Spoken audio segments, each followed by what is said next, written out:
saksi yang akan menjadi saksi di hadapan Allah Subhanahu wa taala ketika mana kita dihadapkan, dan kita semua wajib dihadapkan dan kita mesti berdepan dengan perkara ini. Dan kita doakan mudah-mudahan yang akan menjadi saksi di hadapan Allah Taala nanti akan membawa kebaikan kepada kita semua sebagai balasan di atas kebaikan yang kita lakukan semasa hayat kita di atas muka bumi ini, insya-Allah.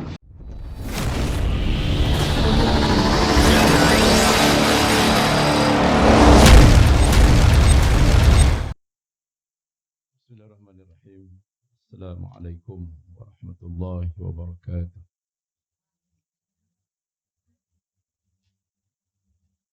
Alhamdulillah. Alhamdulillahi rabbil alamin.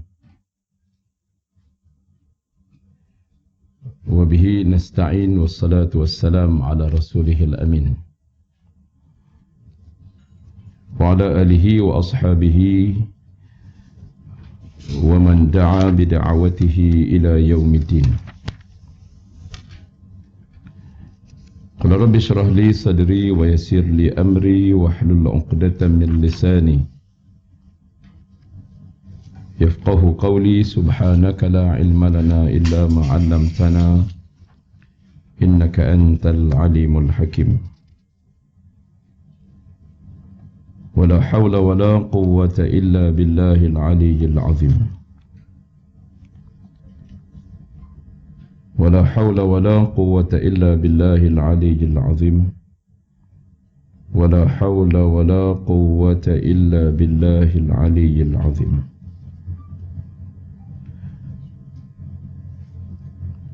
Qala Allah subhanahu wa ta'ala fi kitabihil aziz,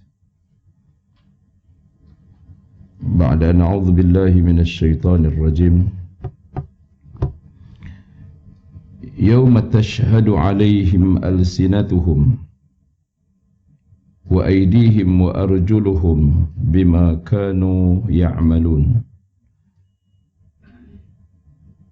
Pada hari ketika mana lidah, tangan dan kaki mereka menjadi saksi atas mereka terhadap apa yang dahulu mereka kerjakan.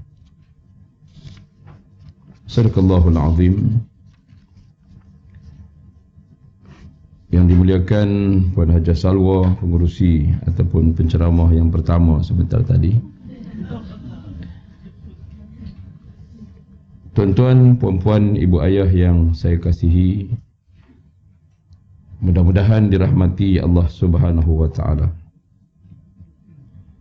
Pertama dan selamanya, alhamdulillah, kita bersyukur pada Allah Subhanahu wa taala yang mengurniakan kita semangat yang tidak pernah luntur, memberi kita rasa seronok, rasa segar untuk senantiasa menghadiri majlis ilmu. Setelah mana kita dikurung berbulan-bulan lamanya,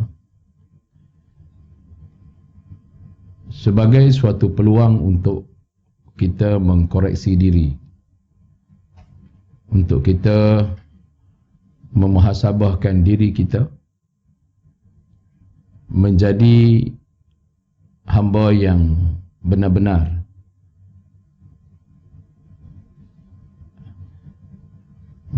menyahut segala seruan, segala arahan yang diberikan Allah Subhanahu wa taala kepada kita.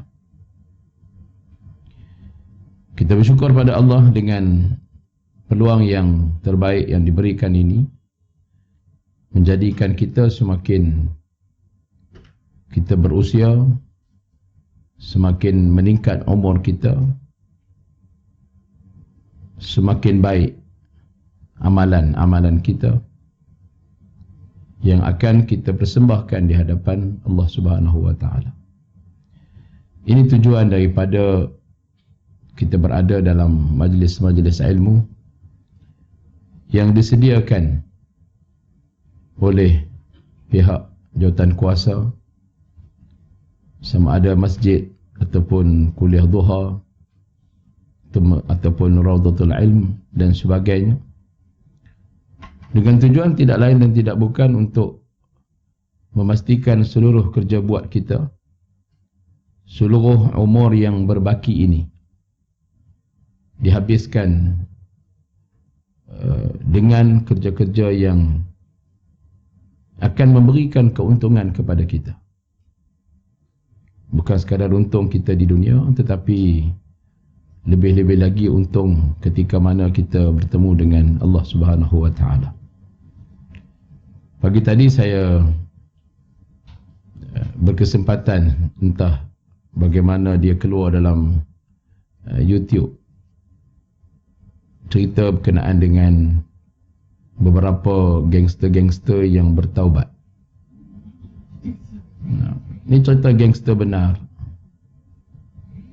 Salah seorangnya adalah anak muda yang berusia pada tahun 2003 itu usianya 17 tahun, lepasan Sentul Methodist School. Pada usia begitu, dia dipelihara, dijaga oleh ibunya, seorang ibu yang merupakan seorang guru pada siang hari. Malamnya menjadi GRO, baliknya lewat malam, tanpa diketahui oleh anaknya. Anaknya itu menyangkakan bahawa ibunya hanya seorang guru. Ibunya seorang ibu tunggal, nak bela anak 4 orang, duduk di Kuala Lumpur yang mencabar dengan kos yang serba tinggi.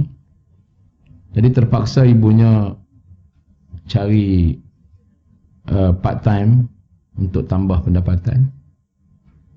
Dan akhirnya beliau habis SPM, buat permohonan untuk pergi belajar di luar negeri. Oleh kerana tidak ada tempat yang banyak yang yang nakkan kos dia ke Wallahualam, maka dia memilih negara yang tidak ada persaingan, iaitu negara Brazil. So pada usia 17 tahun, dengan duit yang sedikit, ada $300 berbekalkan $300, beliau terbang ke Brazil. 13 jam dalam perjalanan, tapi nak sampai ke sekolah tu 3 hari. Pada usia 17 tahun.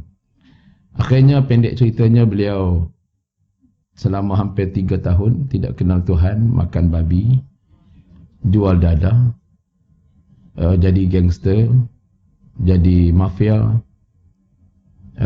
jadi orang lah, jadi orang, masuk gereja, jadi etis, ikut makan apa yang ada di gereja. Babi ni oleh kerana Brazil ni memang itu makanan dia. Jadi nak survive punya pasal, tidak ada agama, tidak ada persatuan. Kalau pergi London adalah persatuan dia, kalau pergi Australia adalah persatuan student Malaysia dan sebagainya. Ini dia alone, dia kata. Macam mana dia nak survive diri dia pada usia yang sebegitu muda, ditipu tengah jalan. Pernah di macam-macam lah, muka tak ada rupa, dia kata muka pun macam ala-ala Brazil dah muka dia. Jadi itulah kisah dia. Akhirnya sebelum nak balik tu, dia merantau daripada Brazil pergi ke Venezuela, ke Perancis, ke Itali. Habis dah semua negara ni, nak on the way balik ke Malaysia. Habislah semua ke Paraguay, ke Uruguay, habislah apa dia panggil, Amerika Selatan, Amerika Latin ke apa. Habis semua dia dah pergi. Mauritius, Mauritania, apa semua ni. Sampailah dia ke Dubai. Sampai dia ke Dubai ni tak pernah semayang, tak tahu apa, lupa dah wuduk apa semua lupa. Duduklah di airport, tuan-tuan sekalian, sekian lama. Melihat number yang nak tempah tiket tu, dia kena ada number yang lama, number dia 1000. Cerita number tu 1000, makna dia kena duduk di airport tu mungkin 2 minggu, sebulan mungkin. Sampai semua tempat di dalam airport tu, setiap penjuru dia tahu. Dia tahu semua tempat. Dia tolong orang, tunjuk jalan, tunjuk orang. Buatlah apa saja kebaikan dia boleh buat.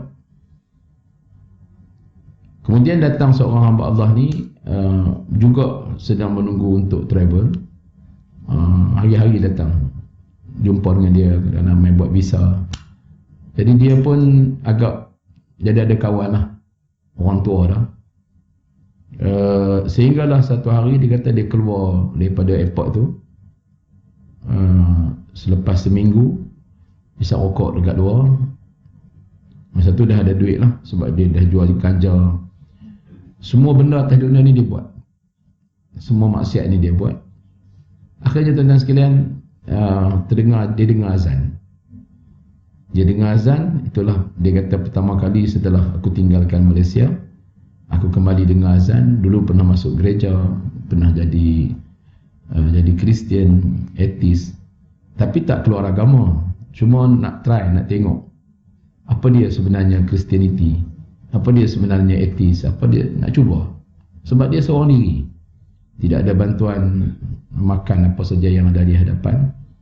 Kemudian akhirnya dia pergi ke masjid. Pergi masjid nak ambil wudu, ingat-ingat lupa lah masa belajar di Methodist St. John, di Methodist Sentul dulu. Tengoklah dia kata orang sebelah, oh macam ni, ambil wuduk macam ni. Tirulah balik, ikut sikit-sikit. Lepas tu masuk dalam masjid. Lepas solat, ikut orang solat, dia pun solat. Ingatlah balik yang pernah dia buat sebelum daripada ini.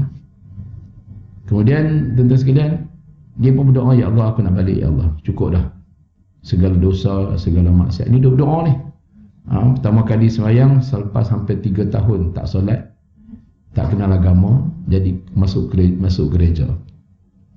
Dia kata dengan izin Allah, lepas dia berdoa, menangis apa semua ni, dia kata dia masuk balik ke airport. Datang, dia nampak balik uncle yang selalu lepak dengan dia, minum dengan dia, duduk tunggu dia sekali tu. Uncle tu datang kat dia, terus holorkan tiket balik daripada Dubai ke KL, business class. Ada siap tarikh apa semua. Dia kata sebab benda tu berlaku selepas dia habis berdoa di masjid. Dia balik ke situ dan dia kata dia keluarlah tengok di luar tu, dibawa naik kereta dia masa tu 2006, Porsche Cayenne. Uncle tadi ni pakai Porsche Cayenne. Pusinglah satu Dubai, dia kata, dan ditanya, dia tengok kawan dia bermuka berjas serabut dah seminggu tak mandi. Dia tak ada duit nak pergi mandi di hotel apa semua, tak ada duit. Jadi dia kata duit tu cukup untuk beli tiket, untuk nak survive makan sikit gitulah. Akhirnya dia kata dia pun dibawa dan uncle ditanya mandi ke belum. Dia kata belum. Kalau belum, jom. Kebetulan dia ni menguasai bahasa Portugis dengan baik, menguasai bahasa Spanyol dengan baik. Jadi dia pun kebetulan uncle ni pun ada buku yang dia sedang belajar. So sikit-sikit lah dia belajar dengan kawan kita ni. Dan dia pun bawa pusing, pergi melawat Dubai, makan apa semua, mewah lah. Dia kata aku bagi kat hang duduk di Burj Hotel, 7 star lah dia kata lebih kurang. Duduklah di hotel tu, mandi, makan apa semua, sampai masa dia ambil hantar ke airport dan balik. Hari ni jadi orang bagus, orang baik, orang yang dah kembali semula menjadi manusia yang betul. Tapi dia ada pengalaman yang cukup hebat, yang luar biasa. Mungkin saya sebut nama, tuan-tuan boleh kenal, tapi tak payah sebut lah. Sekadar perkongsian. Dengar cerita-cerita macam ni tuan-tuan, kadang-kadang itulah dia hidayah Allah. Allah nak bagi balik kepada siapa yang dulunya mungkin tersesat. Dia kata mungkin sebelum ni kita fikir nak jadi baik, Allah Ta'ala nak bagi satu benda yang miracle ini, dia kata mungkin dengan amalan, dengan apa, tapi tidak, aku ni dengan penuh tangan dengan dosa. Tapi bukan kata sampai keluar agama, tidak murtad, cuma nak ambil tahu.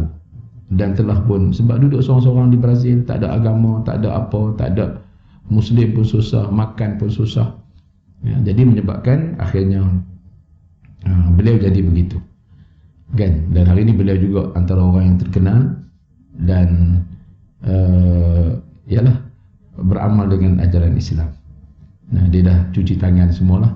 Itu seorang. Yang seorang lagi juga sama, pernah jadi gangster, bunuh orang, macam-macam lah, buat kerja jahat apa semua. Hari ni alhamdulillah Allah bagi kembali balik untuk jadi manusia. Kerana jalan untuk kembali pulang menjadi manusia itu adalah berada di tangan Allah Subhanahu Wa Taala. InsyaAllah Allah mendengar doa, Allah dengar rintihan, Allah dengar apatah lagi ibu-ibu sekalian, ibu ayah sekalian yang hidup untuk senantiasa menjadi hamba Allah. Ya, mungkin kita pernah salah dan silap sebelum ini, tapi ada ruang waktu lagi sebelum diambil dunia ini, kerana insya-Allah apa yang kita buat ini akan menjadi saksi di hadapan Allah Subhanahu Wa Taala. Wa qul i'malu fasayarallahu a'malakum wa rasuluhu wal mu'minun. Bekerjalah kamu, beramallah kamu.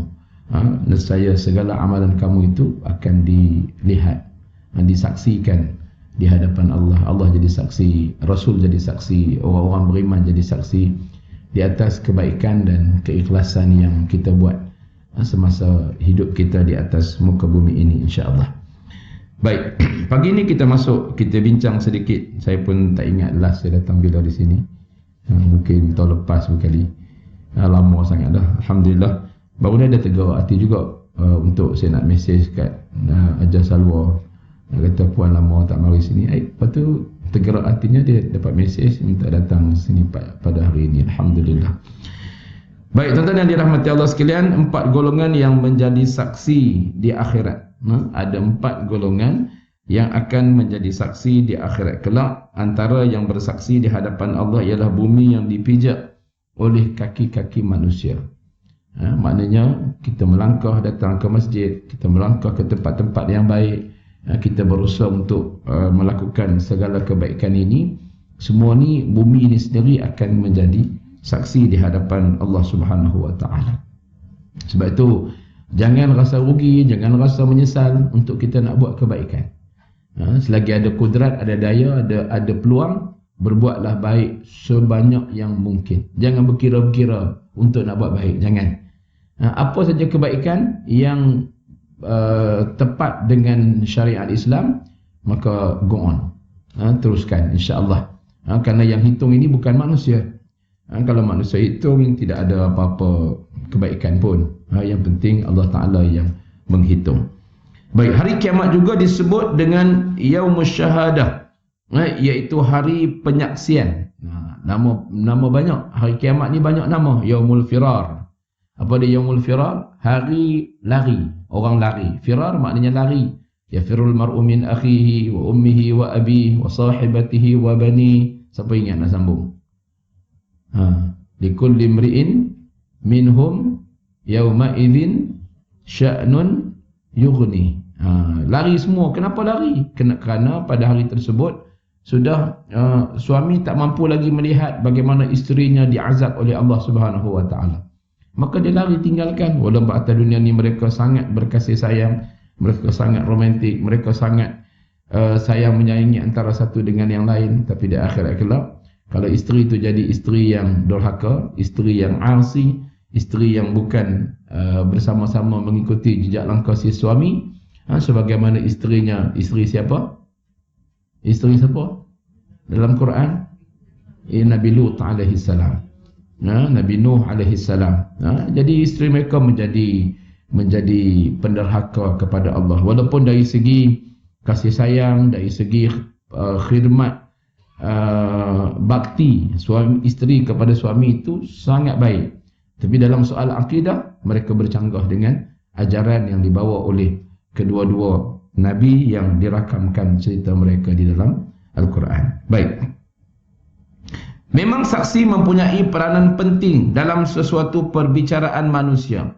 Ia suatu keperluan bagi menegakkan keadilan. Begitu juga mahkamah akhirat, saksi juga diperlukan di mahkamah Allah Rabbul Jalil. Walaupun Allah mempunyai bukti yang mencukupi dalam ilmunya, tiada sebarang kesangsian terhadap sesuatu keputusan mahkamah Allah. Namun peranan saksi diperlukan bagi memuaskan hati manusia itu sendiri, supaya manusia merasa dirinya diadili sepenuhnya. Allah sebut dah, innallaha la yadhlimun nasa syai'a. Allah Ta'ala tak pernah pun buat zalim, berlaku zalim, penganiayaan kepada manusia, tak pernah. Allah dah bagi peluang, Allah hantar COVID, kan? Allah bagi peluang, Allah hantar penyakit, Allah hantar wabak. untuk kita sama-sama muhasabah. Hebat tara mana sangat manusia tuan-tuan sekalian, kecil je. Makhluk yang Allah hantar ni kecil sangat, tak mampu kita nak hadapinya.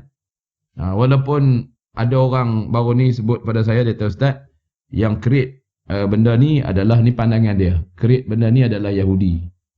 Bukan China, tapi Yahudi yang create. Dan Yahudi sudah pun menyediakan vaksinnya yang sendiri. Saya pun tak pastilah. Dia kata vaksin ni mudah je Ustaz. Vaksin ni diambil daripada madu, diambil daripada bawang putih dan sebagainya. Betul lah kalau Nabi SAW menyatakan alaikum bisyafa'ain, berubatlah kamu dengan 2 ubat. Satu ubat Al-Quran, yang kedua namanya asal dengan madu. Cuma ada herba-herba yang cukup banyak tuan-tuan sekalian. Dia kata Ustaz, dia pengalaman duduk di Israel lama tuan-tuan sekalian. Duduk di Israel ni, bapa mertua dia Jewish, Yahudi. Tapi ortodok lah, bukan Zionis, ortodok. Isteri dia juga seorang pengamal agama Yahudi dan berkahwin dengan dia. Isteri dia sampai mati, dah meninggal dunia. Balik ke Malaysia, duduk di London 35 tahun. Balik ke Malaysia, duduk di Penang 2016. Jaga mak dia sehingga mak dia mati jam 12 tengah hari. Isteri dia mati jam 6.45 petang. Isteri pun umur 60, dia 60 lebih. Kalau dia hidup sekarang, dia jaga ibu dia, ibu mertua. Dan dia pakar kardiologi. Isteri ni pakar kardiologi, dia pakar neurologi dan fisioterapi. Dia sebut, dia kata pengalaman duduk sebagai dalam keluarga Yahudi, dia kata, dan bapa dia juga ada juga terlibat dalam Kristian, sehingga dia boleh buat double PhD di Vatican City Rome dan juga di Tel Aviv. Dia pernah kerja sebagai tukang urut, pakar saraf kepada Ariel Sharon, pernah khidmat kepada King Abdullah, dan sekarang ni berkhidmat kepada raja-raja di Malaysia, termasuk Puan Duli Yang Maha Mulia yang di Pertuan Agong. Jadi dia sebut tuan sekalian, dia kata bangsa Yahudi ni orang yang kuat berpegang ataupun beramal dengan apa yang baik dalam Islam. Kan? Kalau Yahudi ortodok ni, dia kata memang mereka akan baca Asmaul Husna sebagai amalan mereka. Kita tak baca pun. Kan?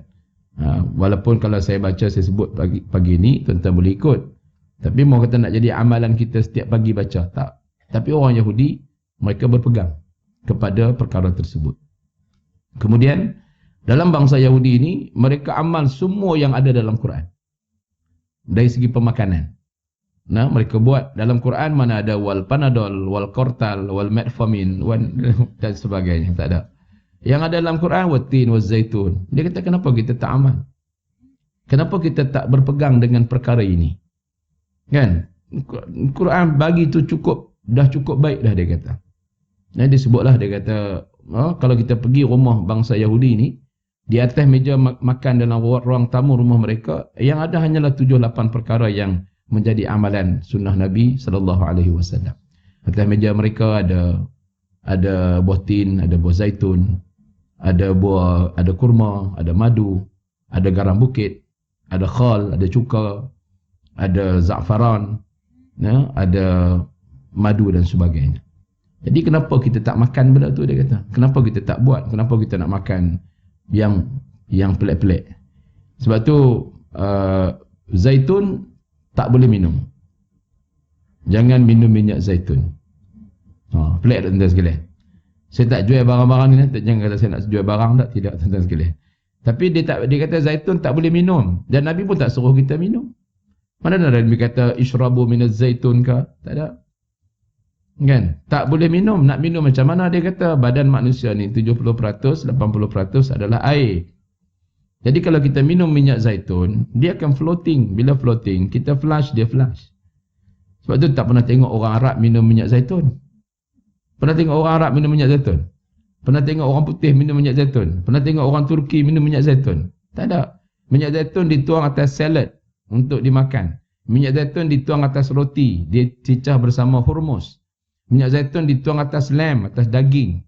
Kalau tuan-tuan suka makan mi tarik, mi Cina, mi tarik warisan ke whatever lah, Abdullah Chan ke dan sebagainya. Nak buat mi tarik itu untuk nak bagi dia kenyal, dia melekat elok, selain daripada minyak bijan, digunakan minyak zaitun. Kalau tidak, tuan tengok macam mana seketul tepung, macam tepung roti canai, kemudian diuli-uli, ditolak-tolak, ditarik. Dia bukan tarik lagi, dia kelepiak dulu. Kelepiak. Orang Kedah kata kelepiak. Dia macam mana dia kibah-kibah lah, begitulah lebih kurang. Jadi nak jadikan, lepas tu nak tarik, tiba-tiba jadi mi macam dipotong-potong. Cantik saja dipotongan, macam dipotong oleh mesin. Tapi bukan dipotong pun. Antara benda yang dimasukkan adalah minyak zaitun, minyak bijan dan tepung dan sebagainya. Jadi kenapa kita nak minum? Sebab ia perlu kepada penyerapan. Mesti masuk atas roti, atas lain-lain dan sebagainya. Itu satu. Yang kedua, dia kata nak makan buah kurma. Kurma yang terbaik adalah Maryami, bukan ajwa. Cuma ajwa itu Rasulullah makan, maka itba'us sunnah, kita makan benda yang Rasulullah buat itu barakah. Ada kebaikan. Tapi dari segi sains pemakanan, yang terbaik adalah Maryami, kerana Maryami punya urat-urat saraf yang diperlukan oleh tubuh badan manusia. Cara nak makan Maryami ialah ambil Maryami, belah dua di tengah, belah, buang biji, titikkan minyak habatus sauda. 3 titik dalam setiap kurma tadi, buat siap-siap. Tapi dia tak boleh makan terus, dia kena peram 1 malam. Kalau nak makan 1 minggu punya stok, 1 hari nak makan 3 biji, makanan mesti diambil dalam bilangan ganjil. 1, 3, 5, 7, 9 dan sebagainya. So buat siap-siap untuk seminggu stok, kemudian nanti makan, setiap malam makan. Makanlah seberapa yang mampu makan, boleh makan, dan cara makan mesti makan daripada belakang. Kalau kurma itu, depan di tangkai dia, belakang. Makan kot belakang, jangan makan kot depan. Sebab belakang tu ada saraf urat-urat yang diperlukan oleh saraf manusia. Ini kaedah pemakanan yang dia belajar, buat PhD dalam bidang perbezaan antara saraf moden dan Islamik di Tel Aviv. So banyaklah perkara-perkara yang dia sharing dengan saya waktu PKP. Masya Allah lah tuan-tuan sekalian. Kemudian dia kata, kenapa orang Islam kita tidak amalkan apa herba yang ada di tanah Melayu? Kenapa tak orang lelaki tak mandi daun bidara? Kenapa nak tunggu mati baru nak mandi daun bidara? Sedangkan daun bidara ini sangat bagus untuk kesihatan tubuh badan. Kenapa tak mandi waktu mati? Habis tu tak mandilah. Kan? Mandi daun bidara setiap minggu. Bangsa Yahudi import bertantan daripada Indonesia daun bidara untuk dibuat mandian lelaki setiap minggu. Orang perempuan pula mandian herba. Dia mana ada pokok herba, dia import semua. Cekurnya, kunyitnya, halianya, serainya dan sebagainya. Cekur, kunyit, ada hitam, ada putih. Halia, macam-macam pokok yang ada di sekeliling rumah kita. Maknanya benda tu boleh dibuat mandian. Orang perempuan Yahudi mandi seminggu sekali mandian herba. Kita lepas bersalin baru nak mandi. Kalau tak bersalin, kalau tak beranak, kalau tak kahwin, pakai tak mandilah herba tu. Kan? Kenapa kita tak buat benda tersebut? Ini antara benda yang berlaku, yang mereka mengambil kesemua kebaikan-kebaikan itu. Sebab tu kalau Portugis boleh tawan, boleh jajah Malaysia, jajah Indonesia, apa yang mereka ambil? Mereka ambil daripada khazanah-khazanah alami yang tak ada pun di dalam negara mereka, rempah ratus yang cukup hebat, bawa balik pergi ke sana. Ini antara benda yang sangat baik yang boleh kita kongsikan bersama. Jadi buatlah tuan-tuan sekalian, beramallah. Saya bulan PKP baru ni adalah Allah Ta'ala uji sikit dengan kesihatan. Kemudian ada masalah buah pinggang sedikit. Hari ni Alhamdulillah rasa kuat kembali. Alhamdulillah, mungkin dah normal mungkin. Ada orang tunjuk saya tempat bagaimana dia buat rawatan menggunakan mata lembu. Makan mata lembu hidup-hidup. Tapi sedap tuan sekalian. Masya Allah, makan lendir mata lembu. Ambil mata lembu, potong elok. Tapi kena pergi tempat dia lah, nanti dia akan tunjukkan. Potong elok mata lembu tu, keluarkan dia punya lendir dia, ambil yang hitam tu separuh, buang yang kanta bulat tu. Kemudian campur dengan madu, madu tualang untuk buah pinggang, kalau madu kelulut untuk jantung.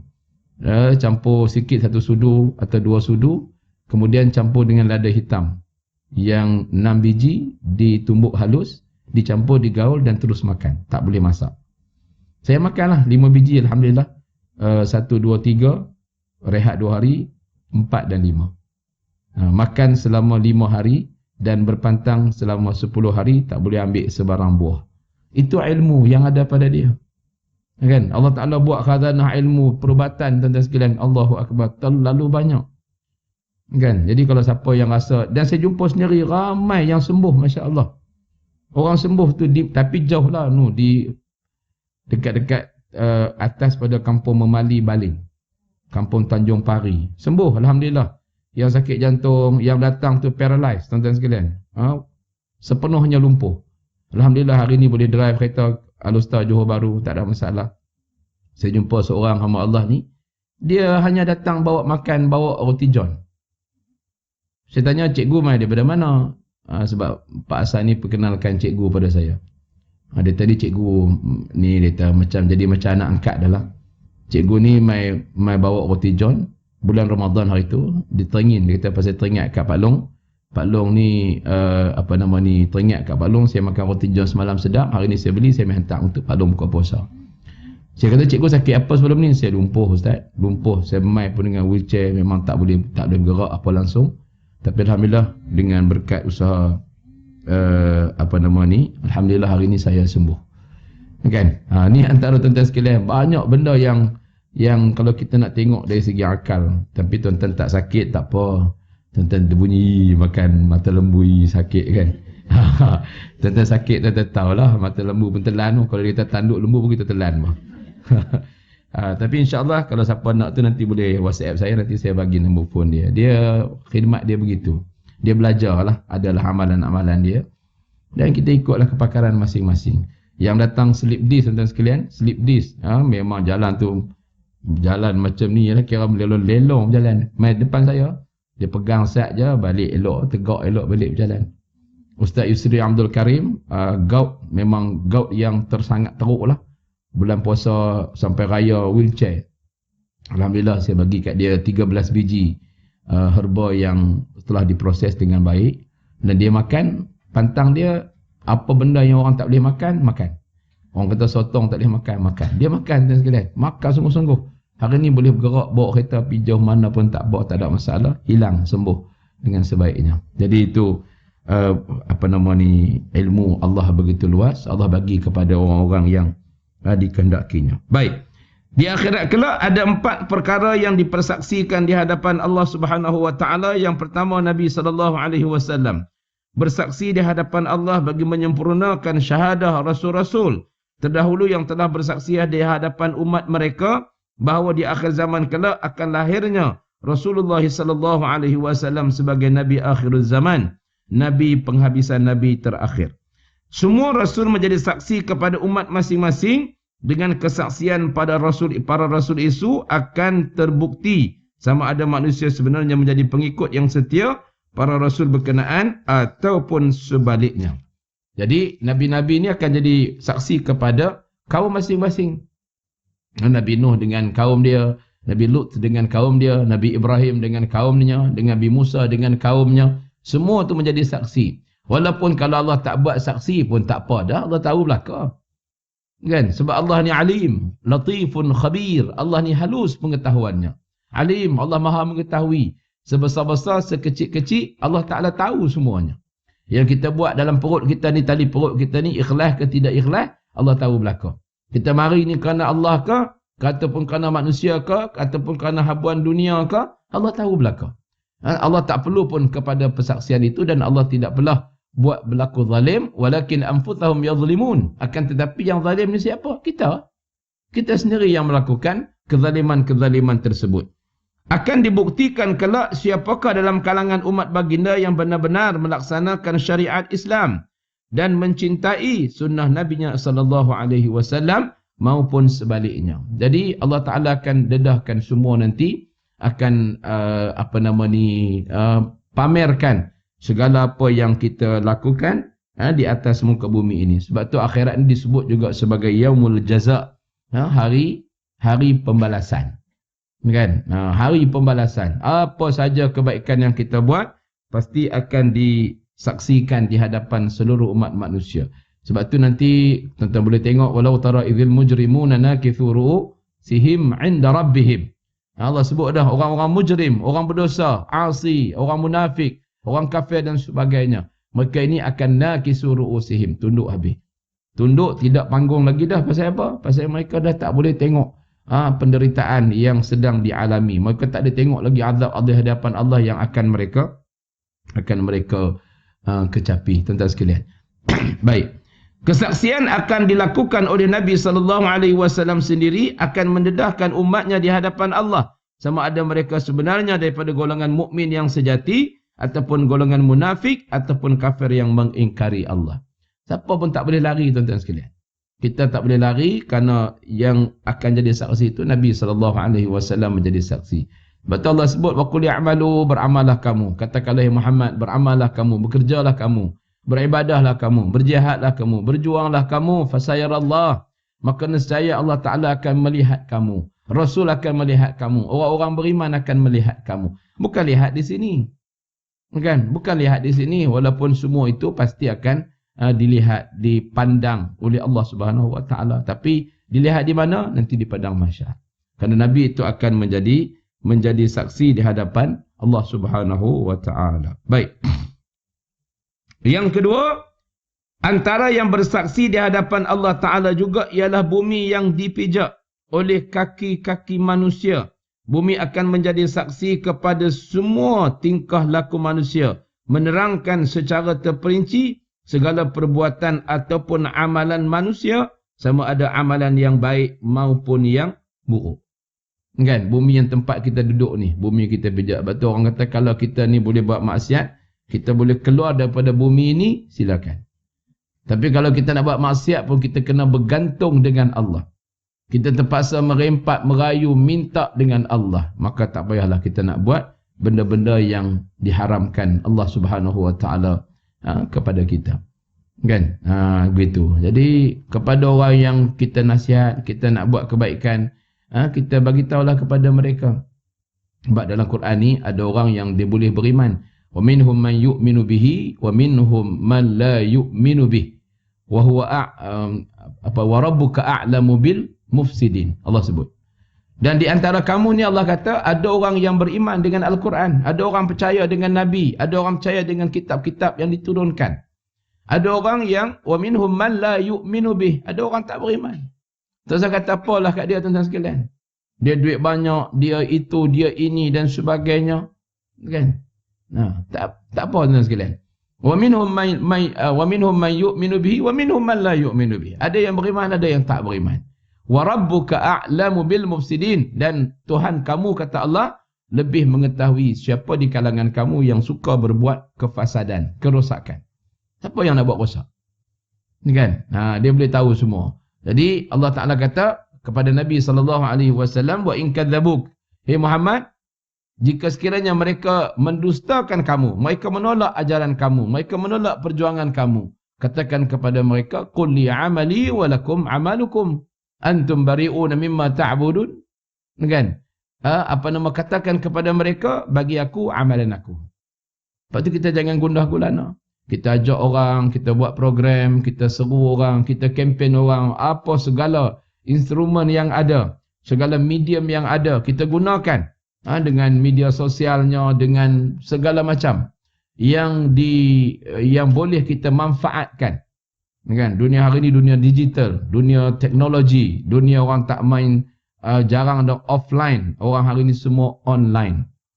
Kan? Semua online. Kita pun buat juga cara online. Walaupun offline ni ada juga, kita buat juga secara online. Secara online. Offline kita teruskan, online pun kita perkasakan. Pasal dunia hari ni dunia yang sedemikian rupa. Orang nak fitnah dengan dunia online. Ada seorang mak Allah di channel, YouTube channel ni, tuan-tuan sekalian. Kerja dia maki kawan tu, dia maki kawan ni, dia dedah kawan tu, dia dedah kawan ni. Saat dia sokong kawan tu, saat dia sokong kawan ni. Saat dia sokong kawan tu, dia perabah kawan tu, saat dia perabah kawan ni. Kan? Jadi tujuan dia apa dia? Kita pun tak tahu. Kita duk tengok, apa hari ni kita duk kata kat dia dalam hati, kata macam-macam lah. Tapi tuan-tuan tahu berapa dia dapat sebulan? 70,000, 80,000, 100,000 pendapatan dia. Pasal dia nak kerak orang, dia punya subscriber dia lebih 100,000 subscribe dia. Dia nak subscribe tu saja. Jadi dia tarik orang tu, dia tarik orang ni, dia maki kawan tu, dia maki kawan ni, dia kata kawan tu, dia kata kat orang ni. Kerja dia hari-hari menghadap komputer, menghadap laptop, menghadap handphone. Kerja dia pergi maki orang saja. Tapi dengan kita pula pergi maki apa dia ni, kita nak tengok pasal cerita dia menarik. Dia pun declare dia ni daripada sains politik lah, apalah, wallahualam. Betul ke tidak kita pun tak tahu. Tapi sebulan pendapatan dia lebih RM70,000. Allahu Akbar. Ada orang cari makan macam tu. Hanya menggunakan online. Tengok YouTuber yang biasa-biasa saja cerita pasal makan, cerita pasal pergi sana jalan-jalan makan, cerita pasal cintin dan sebagainya. Kan? Ada yang buat video punchline saja. Kerja dia buat punchline je video dia. Kan? Buat lakon-lakon sikit. Dia bayarlah kepada mereka. Akhirnya jadi jutawan. Sebulan RM300,000, RM400,000. Ada orang yang buat begitu, tuan-tuan sekalian. Ada orang tidur atas beras, ada orang tidur tepi jalan, ada orang tidur bawah lori, ada orang buat macam-macam. Apa saja yang dia buat, kerana apa? Kalau kerana Allah Ta'ala, alhamdulillah, siru ala barakatillah. Tapi kalau kerana manusia nak cari sesuatu, habuan manusia panggil glamour, seronok dan sebagainya, itu kita serah kembali mereka itu kepada Allah Subhanahu Wa Ta'ala. Jadi semuanya bergantung kepada niat yang akan kita lakukan, kerana semuanya kita pijak di atas muka bumi Allah. Langit bumi ini akan menjadi saksi atas apa yang kita lakukan. Baik. Dengan bumi melafazkan kesaksiannya di hadapan Allah, maka tidak ada peluang bagi manusia menyembunyikan segala kejahatan yang telah mereka lakukan di dunia dahulu. Jadi bumi pun jadi saksi, kita nak lari ikut mana? Atas dunia ni kita timbulkan keraguan. Boleh tuan-tuan sekalian, yang tak bersalah boleh didapati bersalah. Yang bersalah boleh didapati tidak bersalah. Oleh kerana mungkin kabel kita kuat, mungkin lawyer yang kita pilih itu adalah lawyer antara yang terbaik, yang berjaya menimbulkan sedikit keraguan. Lawyer itu mungkin dapatlah habuan-habuan dunia dia, tapi dia tak terlepas daripada Allah. Kerana mahkamah Rabbul Jalil itu adalah mahkamah yang perfect, yang tidak ada kecacatan langsung padanya. Semuanya akan dipertontonkan, akan diperlihatkan, dipersaksikan oleh saksi yang bukan saksi sebagaimana saksi di atas muka bumi ini. Atas muka bumi ini, mulut pandai bercakap, settle lah. Kan? Mulut kita pandai olah, mulut kita pandai mengejar, pandai membuat orang lain jadi terkedu dengan ucapan-ucapan kita, maka kita boleh terlepas, kita boleh dapat dan sebagainya. Sekalipun perbuatan itu dilakukan ketika malam yang gelap gelita, tidak dapat dilihat oleh mata kasar manusia.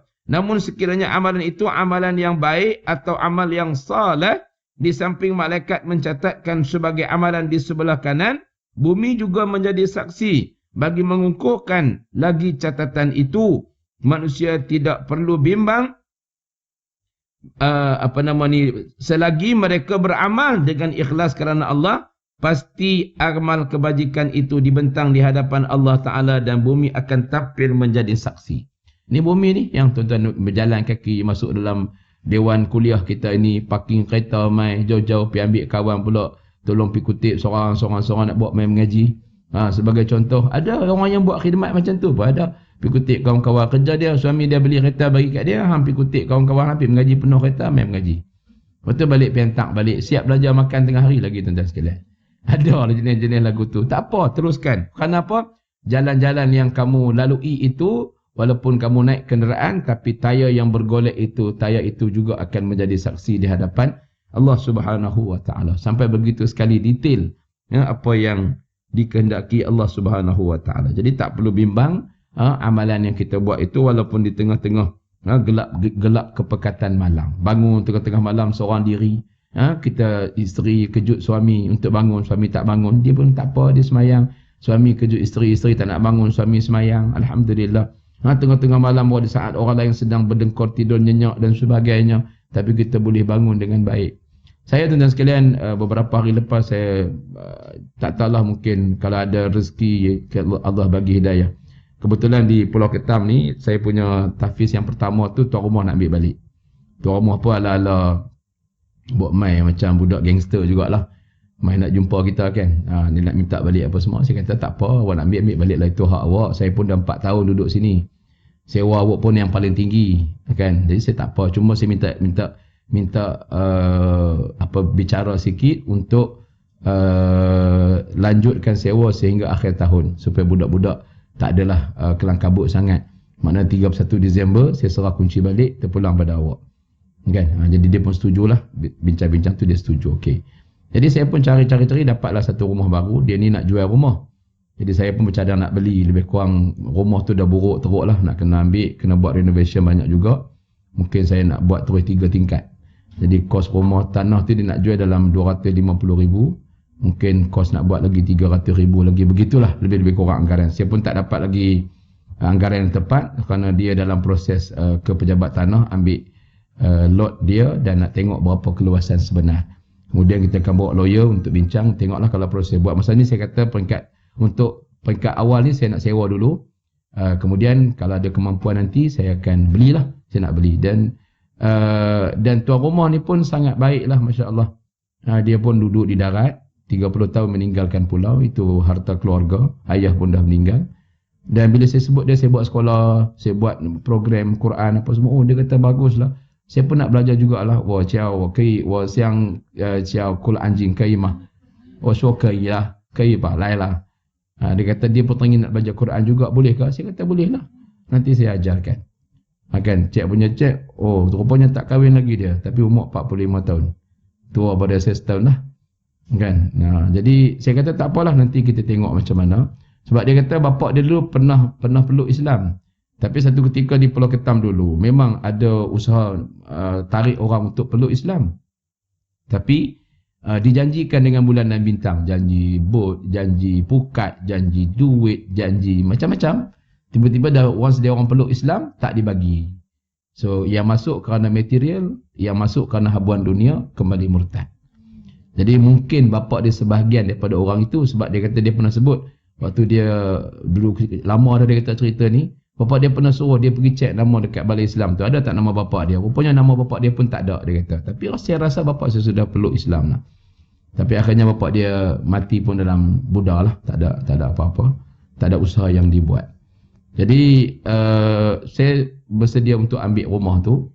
Dan kebetulan waktu dia datang tu, dia bawa seorang perempuan Cina, kawan dia, yang terlibat dalam perniagaan Amway. Jadi dia pun saya tengok dia umur 40, tapi tengok muka tu macam 25, macam 30 gitu je. Jadi anak 5, dia berkahwin dan ada 5 orang anak. Jadi semalam saya jumpalah dengan suami dia. Suami dia master dalam bidang traditional Chinese medicine dan seorang vegetarian. Jadi dia sebut dan sekalian dia cerita pasal pemakanan, dia cerita pasal ni. Saya rasa macam agak teruja lah. Saya rasa macam dapat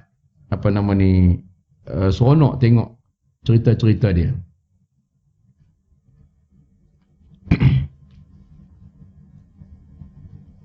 Baik.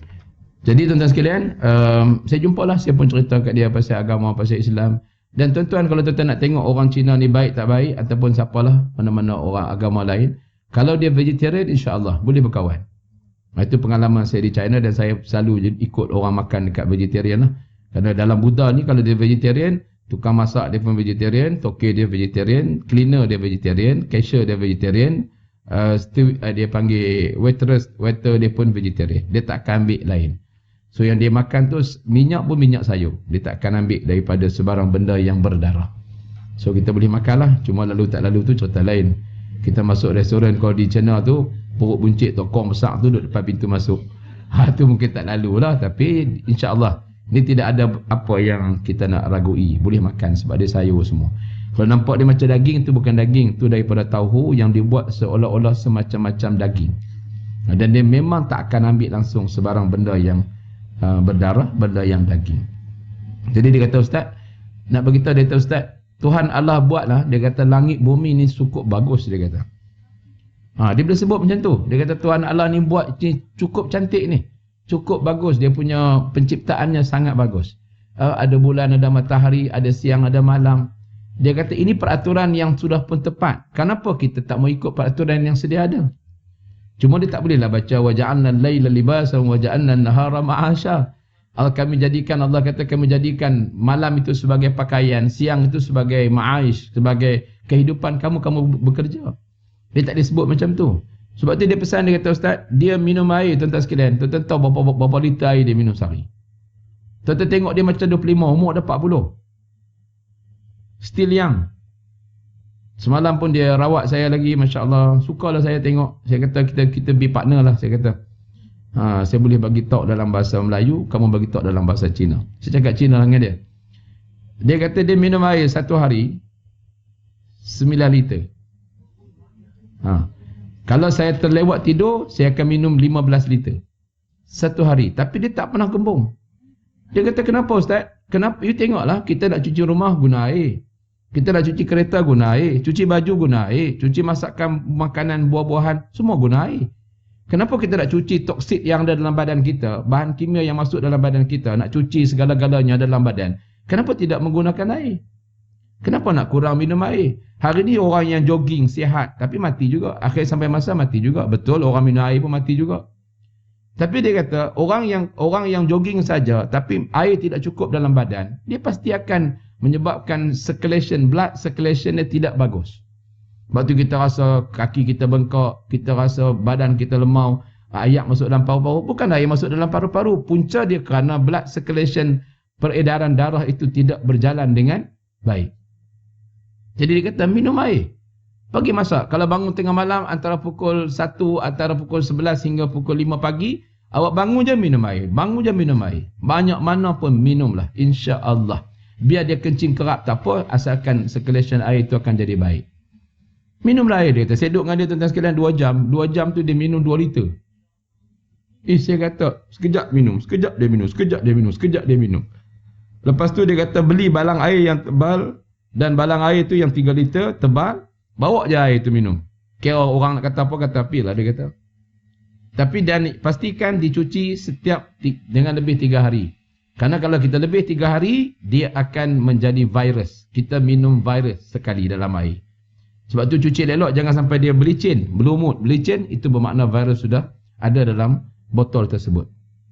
Macam kita cuci untuk anak-anak kita baby, cuci botol susu dia tu, begitulah kita cuci bekas air kita supaya masuk dengan baik dan sempurna. Kan? Ini antara perkara yang benda-benda yang baik yang saya kongsi. Dan saya nampak mereka ni ada potensi untuk kita selamatkan mereka daripada azab api neraka Allah. Kerana mereka ni orang baik. Kita kawan dulu, insya-Allah, saya kata kat dia. Dan saya sebut pada Ustaz Husaini lah. Ustaz Husaini pun insya-Allah hantar mai kat sama saya. Saya nak buat dia jumpa, nak dengar sendiri. Dia ni memang master dalam bidang TCM. Walaupun isteri dia buat MBA tu, dia buat lah. Dia tak buat MBA. Dia ni buat rawatan menggunakan, dia panggil water treatment.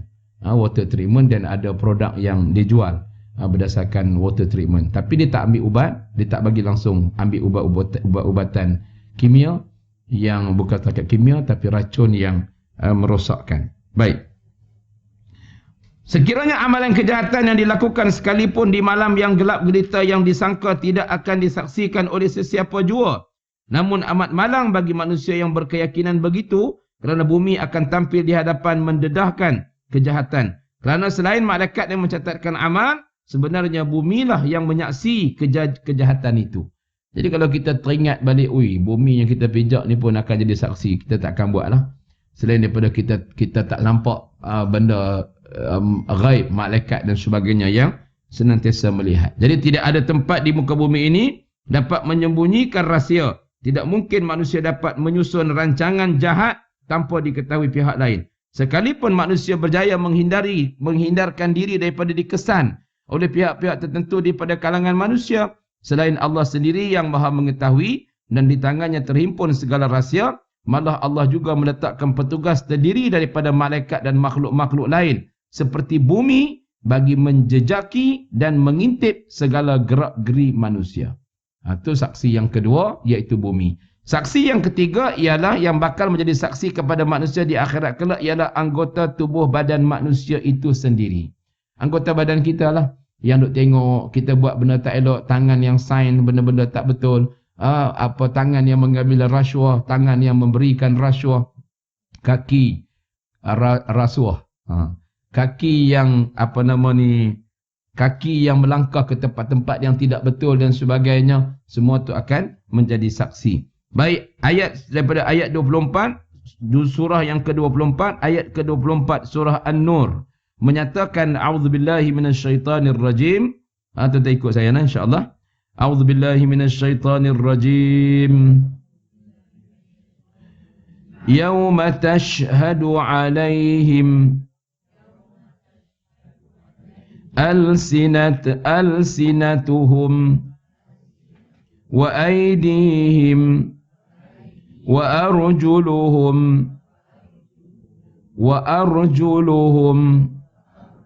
بما كانوا يعملون.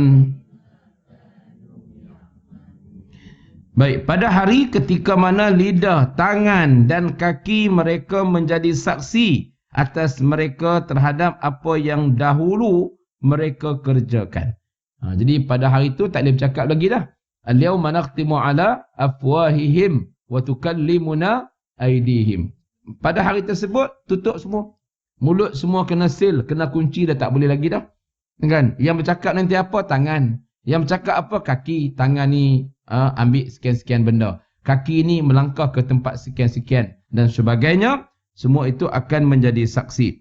Wa qalu li juludihim lima syahidtum alaina qalu antaqana Allahu alladhi antaqa kulla syai' wa huwa khalaqakum awwala marratin wa ilaihi turja'un. Dan mereka berkata kepada kulit mereka, mengapa kamu menjadi saksi terhadap kami? Kulit mereka menjawab, Allah yang menjadikan segala sesuatu pandai berkata-kata telah menjadikan kami pandai pula berkata, dan dialah yang menciptakan kamu pada kali yang pertama dan hanya kepadanya lah kamu dikembalikan. Jadi kedua-dua ayat ini tuan-tuan sekalian menjelaskan bahawa anggota manusia, lidah, tangan, kaki dan kulit akan tampil di hadapan Allah di akhirat kelak menjadi saksi kepada manusia. Padahal apabila segala anggota tubuh itu dengan sukarela tampil menjadi saksi di hadapan Allah, bererti anggota itu juga akan menerima hukuman di hadapan Allah Subhanahu wa taala. Jadi kaki, tangan semua akan terima hukuman di atas kesaksian itu. Namun semua anggota tubuh manusia yang disebutkan dalam ayat ini bertindak secara jujur menjadi saksi di hadapan Allah, kerana manusia mampu berdusta hanya semasa di dunia. Sebaik saja hari kiamat dan manusia dibangkitkan semula, maka segala-galanya tunduk kepada peraturan Allah. Tidak ada siapa pun yang dapat berdusta lagi. Jadi tak boleh dah. Itu saksi yang ketiga. Dan yang terakhir, saksi yang keempat di akhirat kelak ialah lidah manusia itu sendiri. Anas bin Malik radhiyallahu anhu meriwayatkan sepotong hadis baginda Nabi sallallahu alaihi wasallam yang bermaksud bahawa lidah manusia akan memperjelaskan dan menjadi saksi di hadapan Allah di atas segala perbuatannya yang telah mereka lakukan, sama ada yang baik maupun yang buruk. Jadi itulah empat saksi yang akan menjadi saksi di hadapan Allah Subhanahu wa taala ketika mana kita dihadapkan, dan kita semua wajib dihadapkan dan kita mesti berdepan dengan perkara ini. Dan kita doakan mudah-mudahan yang akan menjadi saksi di hadapan Allah Taala nanti akan membawa kebaikan kepada kita semua sebagai balasan di atas kebaikan yang kita lakukan semasa hayat kita di atas muka bumi ini, insya-Allah. Baik, jadi kita ada sedikit permintaan doa syifa buat bonda saya Aminah Intan bin Jasman, dan untuk Hadiza Mahmud, Nurhayal Yani, Abdul Rahim, Saidin binti Mat, dan terima kasih, jazakallah. Jadi kita doakan mudah-mudahan Allah Ta'ala akan berikan kebaikan kepada kita semua. Baik, jadi kita doa sama-sama mudah-mudahan Allah Ta'ala beri kebaikan kepada kita. Terima kasih atas jemputan, terima kasih atas sumbangan yang diberikan. Mudah-mudahan dapat membantu semua kerja-kerja aktiviti yang kami lakukan untuk menyelamatkan ummah ini, mengeluarkan ummah ini daripada sengsara neraka Allah Subhanahu wa taala. Al-Fatihah. A'udzubillahi minasyaitonir rajim. Bismillahirrahmanirrahim. Alhamdulillahirabbil alamin, arrahmanir rahim, maliki yaumiddin. Iyyaka na'budu wa iyyaka nasta'in. Ihdinas siratal mustaqim. Siratal ladzina an'amta 'alaihim ghairil maghdubi 'alaihim waladdallin. Amin. Alhamdulillahi Rabbil Alamin, hamdan hamidin, hamdan syakirin, hamdan yuwafi ni'amahu wa yukafi'u mazidah. Ya Rabbana lakal hamdu kama yanbaghi li jalali wajhika wa 'azimi sultanik.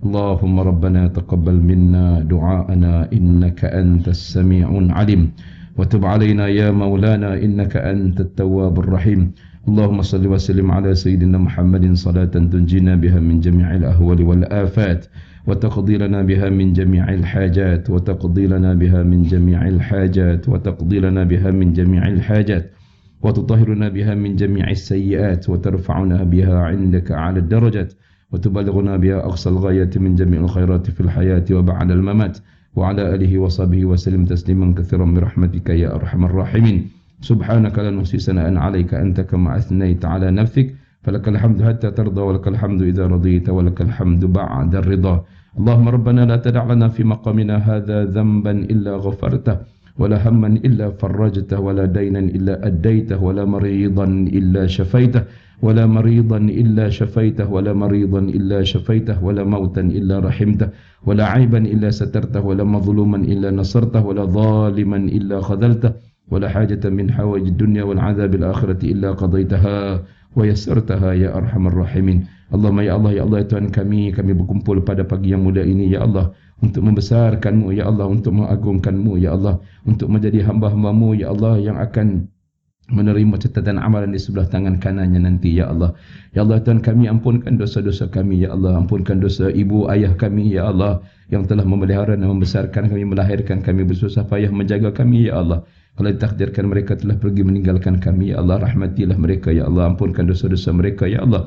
Kami menjadi saksi di atas kebaikan mereka ya Allah. Luaskanlah, lapangkanlah kuburan mereka ya Allah. Jadikan kuburan mereka salah satu daripada taman-taman syurga-Mu ya Allah.